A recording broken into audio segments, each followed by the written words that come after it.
To the Burning River coffee community. So when I came to Cleveland, it was just when we were looking for money, and Jumpstart, the organization, was just starting. So we would not exist without Jumpstart. They've done a fabulous job, and they've changed over time as well. It's been amazing to see their developments, but one of the big reasons that entrepreneurship has really become something that Cleveland's actually beginning to get known for. I mean, it's just amazing, and there are so many organizations that all follow as well, like move along in the same way, doing what Jumpstart does, so it's fantastic.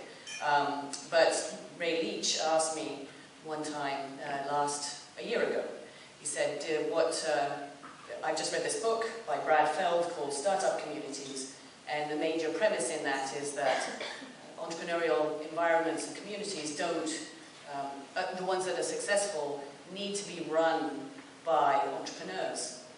And he said, to be honest, I'm not seeing it in Cleveland.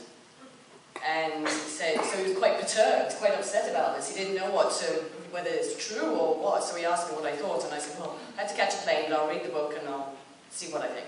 And I read it and I thought, it's absolutely true. I mean, for something that is for the benefit of entrepreneurs, to encourage entrepreneurs, it needs to be run by entrepreneurs, it needs to be sustainable. And so I thought, well, that's great, because I agree. There's really not much that entrepreneurs themselves are running. So it's easy to point fingers, but then you have to say, well, I can't just criticize, I have to do something about this. But when I first came to Cleveland, one issue that I did have was there were no women that had raised venture capital money that I could find. There was one woman, and she worked at Jumpstart, and she helped as best she could, but it was a totally different environment. And so I thought, if I could offer something back to people, to women, or to entrepreneurs, I could perhaps help women consider how they would grow their companies, and not to be afraid of growth, not to be thinking of this as something small and regional.